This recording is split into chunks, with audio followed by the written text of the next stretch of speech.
Hey everybody, in today's video we're going to be talking about the new firmware that's available for the Nikon Z9, firmware version 2.0.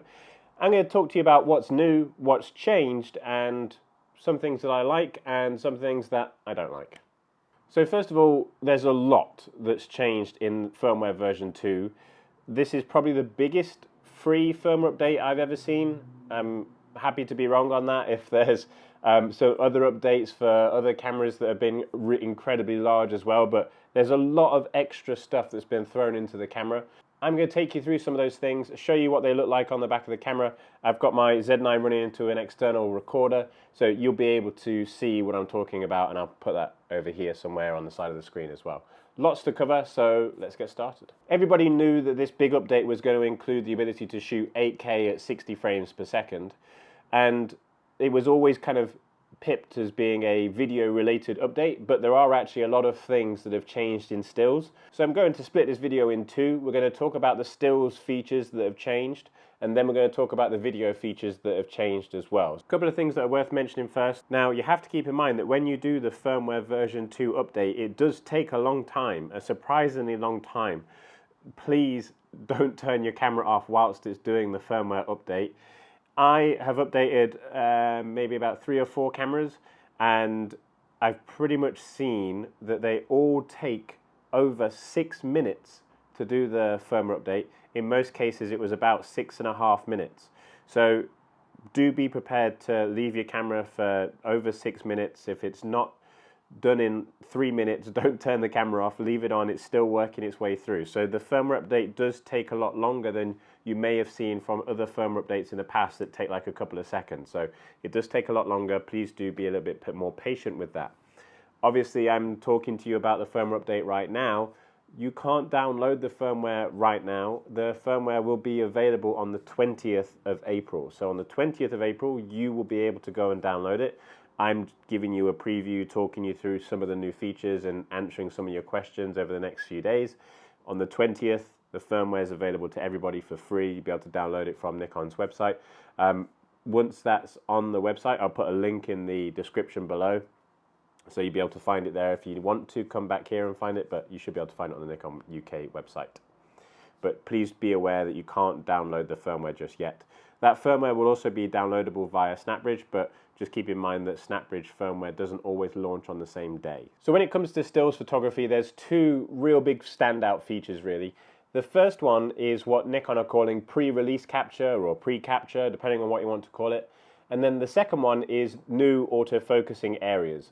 So pre-capture allows you to effectively take pictures without taking pictures. So what it will do is it will allow you to capture pictures before you've pressed the shutter button, and it will also allow you to capture images after you've pressed the shutter button as well for a set period of time. Really useful for wildlife, sports photographers. If you're waiting for something in particular to happen and you want to try and capture that moment, it can record just before and just after the event has happened. Now, to set up pre-capture in the menu, there isn't a menu option that's designated as pre-capture as such. You would think that it would be called pre-capture, but it's not. So all you would need to do is press your menu button, go to your custom settings menu, which is the little pencil, and then you want to go to shooting and display. So in shooting and display, we want to look for D4. So D4 will say C30 and C120 options. Now, this is where you can adjust your pre-capture settings. And this is where I'm a little bit disappointed, because pre-capture can only be used when you're in continuous 30 frames per second and continuous 120 frames per second. I would have really liked to be able to use pre-capture in continuous 20 frames per second. That's where I would have used it most of the time, because obviously continuous 30 and continuous 120 is JPEG. So that means that you are limited to using this pre-capture in JPEG only. I still think it's going to be useful, especially for sport shooters. A lot of sport shooters I speak to are shooting JPEGs, so I don't think it's going to be a massive issue for a lot of people. But if you are a only RAW shooter, then you do have to keep in mind that if you want to make use of this pre-capture, you have to be shooting JPEGs. So when it comes to the options in here, we first of all have our pre-release burst. So we can choose for how long we want the camera to store images before we press the shutter button. So what I mean by that is, if we set this to 1 second, what's happening is, when I'm holding either the AF on button or if I press the shutter button halfway, what the camera will do is it starts taking pictures, but without you really realizing it.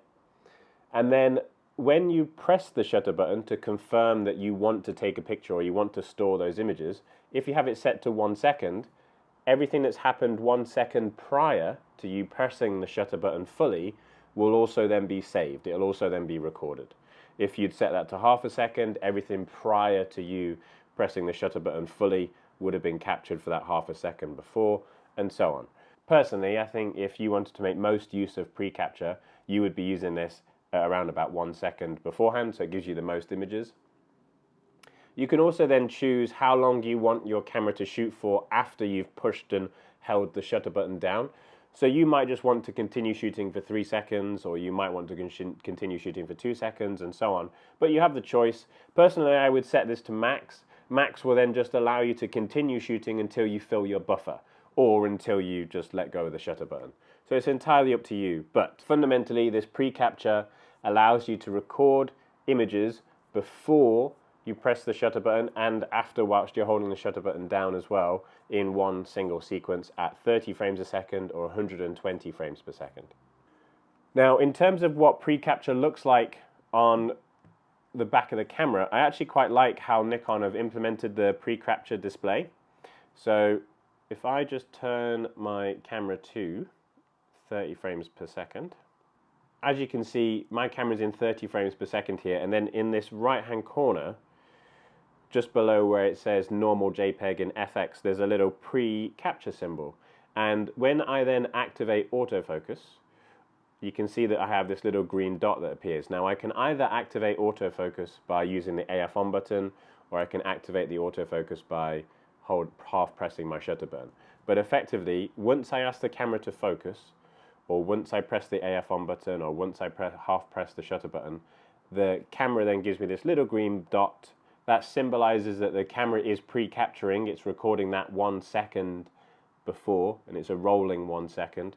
And then as soon as I press the shutter button to actually take the picture, that pre-capture will then be saved, and it'll obviously continue shooting until I let go of the shutter button or until my buffer gets filled.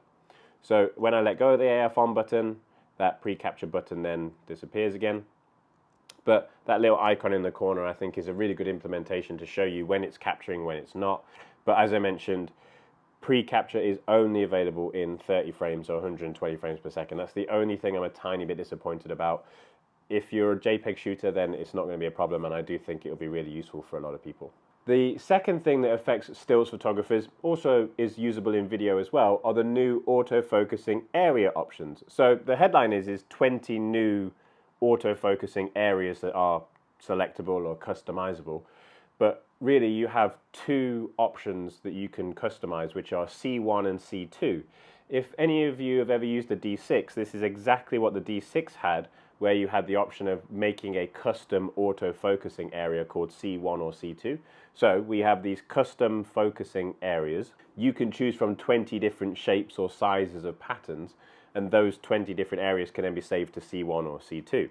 Now, when it comes to customizing those areas or patterns, a couple of different ways you could do that. So the first way is in the photo shooting menu. So you can go into your photo shooting menu and you scroll through to your auto-focusing areas, and you go to area mode and you choose C1 or C2, and that will then let you choose the shape and size of the area mode that you want. Okay, so you could have a completely horizontal single line. You could then increase the height of that and have a larger square. You could also then decrease that or have a completely vertical line. You can customize your autofocus in shape, and that shape depends on what you're shooting. If you were using this for a 100-meter sprint, for example, you would want a very thin kind of vertical line, or 100-meter hurdles. You don't want the camera to kind of focus on the hurdles themselves, so you would choose a thin line like this, and then you can change the height of that line as well to make sure that it's focusing on the people that are running towards you rather than the actual hurdles themselves. It's also worth noting that whatever mode or size or shape you customize, will still also include subject detection, so you can still use this for people, animal, vehicles. It will still include eye autofocus and so on. And these modes also include closest subject priority. So if you've got a row of people running towards you, it will choose the person that is closest to you to focus on across the entire row. Again, similar to how the D6 worked, but you obviously now have the advantage of having him in a Z9 and having the advantage of eye tracking, face tracking, AI detection, all those types of things as well. So you can, as I said, change the shape and size of them in the main menu here, but you can also change the size and shape of them in the eye menu. So if you're in the eye menu and you did want to change the size of these areas, what you can do is on C1 and C2, you'll notice that there's a new option for OK. So you can see that when I go from wide area large back to C1, there's a new OK option that pops up. So what that option tells you is it's a push and hold. So you push and hold OK on C1, and then it brings up this display, and you can then customize the size and shape that you want, depending on what you want your autofocusing setup to be. So you could choose the smallest or the largest box. You could have, as I say, that kind of horizontal line, that vertical line. It's entirely up to you.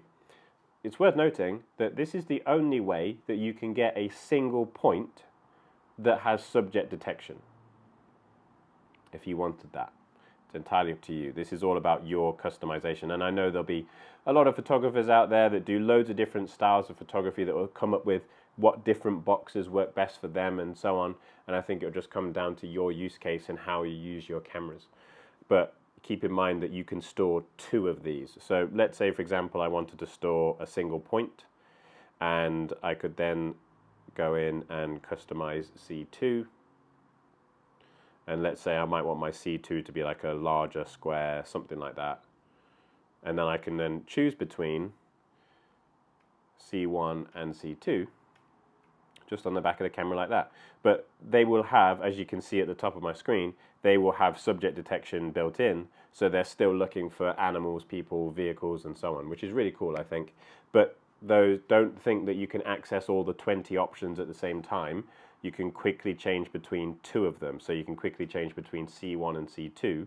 You have to customize C1 and C2 to the shapes that you want first. That's the way that you can quickly change between them. So hopefully that makes sense. One of the other things that you can change about autofocus now is not necessarily the speed of the autofocus itself, but the speed of which you can move the autofocusing point around, which is interesting. So if you go to your custom settings menu and then focus, and then we're going to look for focus point selection speed. You can see that you can set this to low, normal, or high. So if you set this to low and you're trying to move one single point around, you can see that it still moves pretty quickly. But if we then go and set that to normal, we can then see it moves even faster. And then if we go and set that to high. So if any of you really need to really move your focusing point at great speed, you can just see how much faster that is. That's maybe a little bit too fast for most people, because by the time you've moved it, you've probably gone further than you actually intended to. So just be aware that if you do set your focus point selection speed to high, it's very fast. So I've just had mine set to normal. Okay, so let's talk about some of the secondary updates beyond autofocus and beyond pre-capture. So one of the things that's changed is the frame rate of the viewfinder. We now have the option to increase the frame rate of the viewfinder. And to do that, all you would need to do is go to your shooting and display menu, and you'll see an option that says high frames per second viewfinder display. So when this is turned on, you can then use your viewfinder up to 120 frames per second. When this is turned off, the viewfinder will then default to the base 60 frames a second. So it's entirely up to you if you want to use the viewfinder at a higher frame rate. I would anticipate that 120 frames per second will use more battery life, so do keep that in mind. But if you did want that faster frame rate through the viewfinder, the Z9 viewfinder is now 120 frames per second officially. There's also been a slight change to recall shooting functions. You can now have recall shooting functions as a hold. So that basically means you don't have to push and hold the button. So what you can do is you push the button, let go, those functions will remain. You push the button again and those functions then reset back to what you want them to. So those of you that have been using recoil shooting functions, because it is a great feature to use, you don't have to always keep the button pressed now. Been a slight adjustment as a new option in those recoil shooting function options as well. If any of you want to start using recoil shooting functions or you don't know how to assign that, all you need to do is just go to your controls in your custom settings menu, custom controls, choose the button that you want to change. So I'm just going to use function 1 here, and then you will see you'll have a new option which will say you'll have recoil shooting functions, then you'll have recoil shooting functions as a hold.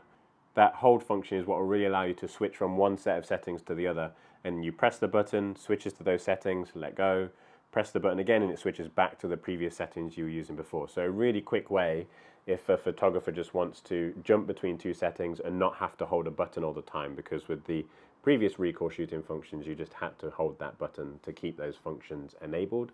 And as soon as you let go, they reverted back to standard. There are lots of other smaller adjustments as well, things like adjustments to white balance, things like fine-tuning to exposure, and also adjustments to how you can customize a lot of the buttons and the rings on the lenses as well. So there are lots of other smaller changes which would take me forever to go into, but hopefully I've covered some of the major changes there from stills photography. So when it comes to video, the highlight specification is obviously the addition of 8K 60 frames per second in RAW 12-bit RAW files.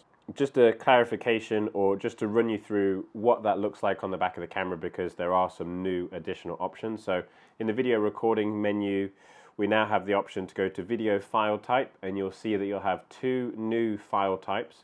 So you'll have a 12-bit NRAW, which is Nikon's RAW format for video, and you will also then have ProRes RAW HQ, which is 12-bit RAW but ProRes RAW. And you'll have the option to shoot in either SDR or N-Log for both of those.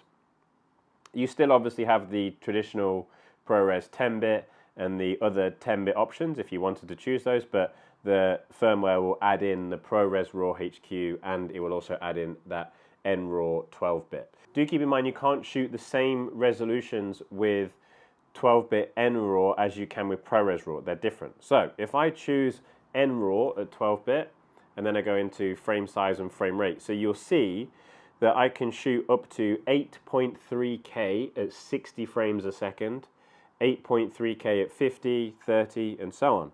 I can then shoot 4.1K at 120 frames per second or 100 frames per second, and so on. And I can go all the way down to 5.4K at 60 or 50. If I wanted to shoot 3.8K at 120 or 100 frames, I can. So lots of choice for different resolutions, from 3.8 to 5.4K to 4.1K to 8.3K.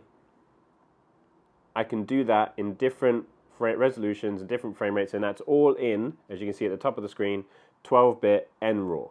If I change that to, I'll change it to ProRes RAW N-Log, so ProRes RAW N-Log, now I can only shoot 4.1K at 60 frames a second, 5.4K at 30 frames per second, or 3.8K at 60 frames a second.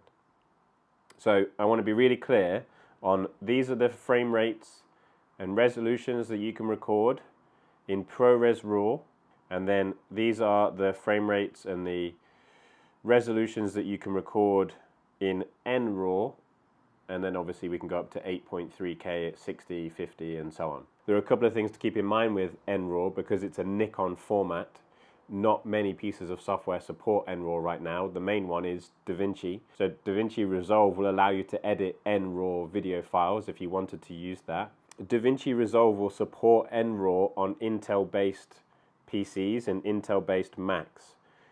If you have an M1 Mac, it's currently not fully supported, so you would have to run DaVinci Resolve through Rosetta to get it to read the NRAW files. Once you run it through Rosetta, you can edit the NRAW files in DaVinci, but if you don't do that, it just brings them up as an audio file because it doesn't detect them as a video file. So if you're a Windows user, it's fine. If you're a Mac user and it's an Intel processor, it's fine. if you've got a new M1 Max or whatever it is, this is an M1 Max, then you have to run DaVinci Resolve through Rosetta, otherwise it will not let you edit NRAW files. I can only imagine that there'll be a fix for that in the future, but as of right now, I've not got any insight into what that fix is. That if you are an Apple Silicon user, then you do need to make sure that you are able to edit those files, and the only way to do that currently is DaVinci Resolve running through Rosetta. It's not supported through Final Cut Pro or anything like that. Obviously, if you're a Final Cut Pro user, you would go to ProRes RAW, but then in ProRes RAW, you can't shoot 8.3K. So the Nikon NRAW format is half the file size of ProRes RAW. Now, it's a small file size for a RAW video format. So I've got a 512 gig card here. If I put that 512 gig card in, to give you an idea of how much storage space that will give you, formatted the card, and if I was to go and shoot in 8K at 50 frames a second, that would let me record for 13 minutes and 59 seconds. So 13 minutes and 59 seconds of 8.3K footage in RAW at 50 frames a second. If I was to change that to 60 frames per second, that drops down to 11 minutes and 40 seconds. 4.1K at 120 frames a second. So I can get 18 minutes and 55 seconds of 4.1K at 120 frames per second in NRAW. So hopefully that gives you an idea about what the level of storage space you're dealing with is. So to a stills photographer, that sounds like for 512 gig, that sounds like a huge amount of storage space, but to anybody that shot video, that's actually quite small for especially 8K RAW. So that's 512 gig, 8K 60 RAW, 11 minutes and 40 seconds saved to a card. The memory cards that you use are really important. So I've done a lot of testing with the memory cards that I have with me. The cards that I've been able to test, some work, some don't. So all of my Delkin black cards, as long as it's a Delkin black card, they've worked fine. They've been able to record the card to their full extent. I've not had any problems with the cards overheating or the camera overheating. Now, obviously, my Delkin black cards are 512 gigs. I've also got some 128 gigabyte cards. They've all worked fine. I also then have a range of Angelbird cards. So for my Angelbird cards, the newer of the Angelbird cards, which are the SE, which is the 512 gigabyte card, and the SX, which is the 160 gigabyte card, both of those work. The SE works surprisingly well, actually, because it allows me to record for the entire duration of the card. That I've not had the card kick back and say, oh, it's interrupted recording or anything like that, which is surprising because the SE is probably one of the slower cards of the cards that I have. It's designed for its capacity rather than its speed, whereas the SX is the faster of the two cards. I then have a 2 terabyte Angelbird card, which is the card that allows me to record for the longest. I can still only record for around about 45 minutes. So that card, 2 terabyte card, works fine as well. This is a Mark II of their 2 terabyte card, so you do have to keep that in mind. It's not a Mark I. So everything that I'm testing here from Angelbird is either their newer SE or SX or their newer Mark II 2 terabyte cards. So all of them work fine. I've not had any recorded, interrupted errors or any problems with those Angelbird cards, and I've not had any problems with these Delkin black cards. Obviously, I'm only speaking about the cards that I've physically used and the tests that I've done. There might be variations with the cards that you have. I've got no idea. So just be aware of that. But I've done these tests with these cards, and the camera is able to record for the same length of time as it states on the back of the camera. The cards that have caused me problems, the first one's probably obvious, which is just the traditional XQD card. You cannot record RAW to an XQD card. It's just not going to let you do it. It will come up with recording interrupted. The second is I do have some CF Express cards. So these are Lexar CF Express cards, and they are just not fast enough. They're not fast enough for me to be able to record NRAW in 8K, the memory card just stops recording, so it interrupts recording. So not all CF Express cards are equal, as we talked about in the buffer video I did a couple of months ago. So you have to make sure that you have the fastest cards. Nikon are obviously recommending pro grade cards. I think as long as you've got a good enough card from a stills perspective and a fast enough card from a video perspective, that's all that really matters. Also, at that point as well, even recording for 45 minutes, I've not had any issues with temperature. There might be some other brands of memory card that might cause you issues with temperature, so just be aware of that, but I've not seen that with Delkin or Angelbird cards that I've used and been able to test. They're the brands that I have. I don't have any pro grades or anything else to test at this moment in time. One other thing that's changed is the ability to add new oversampling options in video. So one of the things in the past was that the 4K 30 was oversampled, and that was always the case. That's always been the case in a lot of Nikon cameras. So the 4K 30 in the Z6, for example, is oversampled. The 4K 30 in the Z9 is oversampled. Now, we now have a new option in the video recording menu, and this extended oversampling now allows you to record 4K 50 frames and 4K 60 frames at an oversampled rate. So even better quality at 4K 60 if that's what you want to shoot at. And you can either turn that on or off here. The only downside, as you would appreciate, is that if you have that turned on, it does decrease the level of battery life. So you just have to be aware of that. There is now, for the first time, the option to increase or decrease a temperature warning. So being able to record 8K RAW, 60 frames a second, the temperature of the camera is going to increase, and you might find that you start to get temperature warnings on the back of the camera. That's personally not happened to me. I've done quite a bit of the 8K recording in this camera, and yes, it's got warm, but I've never seen a temperature warning. But I am in the UK, so it might just be that's for much hotter environments. So I've never seen that temperature warning, but you can now have the option in the menu to adjust that temperature warning. We also now have a new option for waveforms in video. And to access those, you go down to Video, scroll down, and you'll see a new option that says Brightness Information Display, and you can choose a histogram, a waveform monitor to the right-hand side of the display, or a waveform monitor that's large in the middle of the screen. I would have really liked it if this was built into like the different displays, like you could cycle through the different displays just by pressing the display button rather than you having to change them in a menu here, but it is what it is. So if I was to choose waveform large,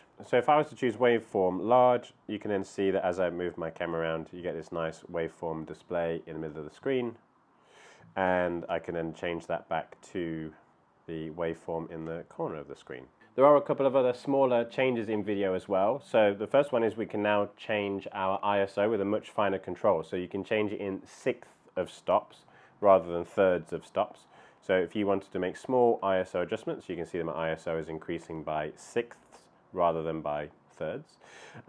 You can do that. So now make use of extended shutter speeds or slower shutter speeds in video as well. So all you would need to do is make sure that extended shutter speeds is turned on, and that will allow you, whilst recording, so you can see that I'm recording here 8K at 60 frames, and you can see that I can break through that 60 frames per second, and I can choose a slower shutter speed rather than having to be limited by the same shutter speed as my frame rate. This is really useful if you wanted to do creative blurry effects or really bring motion into your video. That can be really useful. Or if you just wanted to record a video with a slower shutter speed, especially for things like astro and recording the northern lights and stuff like that as well. So you can use extended shutter speeds in video now, but you just have to make sure that you turn them on. You're no longer limited to using the shutter speed of your frame rate. Nothing new. Other cameras have done that in the past, but it's definitely a first for Nikon cameras. It's also worth noting that you can change the video quality of NRAW from normal to high. The difference here is really it's affecting bitrate. So your high setting is 1.6 times higher bitrate than if it would be in normal. As I said right at the start, I think this is one of the biggest firmware updates that I've ever seen, and it's free. You're not paying anything extra for the RAW support or anything like that. Nikon have obviously generated their own RAW format, and I think that's a really big sign for where they want to go in the future, right? Larger than 8K resolutions, 8.3K, 4.1K, 5K, for example. So you've just all of a sudden got all these different options that you just never been able to use before, and they're all firsts for Nikon cameras. So I think it's a really big sign as to where Nikon's not only going with their cameras, but also going with their firmware. Really excited to see how the Z9 evolves even further over time. For still shooters, I've been really impressed with the changes to autofocus. I love the new autofocusing areas, and I do like the new changes to autofocusing, just makes it more reliable. And I do think that the 3D tracking, the auto area just works a lot better than it has done previously. And on a Z9, which already has really good autofocus, I think it's just improved a step further. The pre-capture, I think for the right people, is going to be great. Personally, I just would wish that it was RAW files. I'm a little bit disappointed that it's JPEG files because I'm not really a JPEG shooter, but it might be great for those of you that shoot JPEGs, and as long as you can get around the frame rate drop in pre-capture through the viewfinder, then you should be okay. So as always, I hope that you found this video useful. If you've got any questions about anything in the firmware or anything you want to ask me, then please do put them in the comments below. And as always, thank you so much for watching. Goodbye.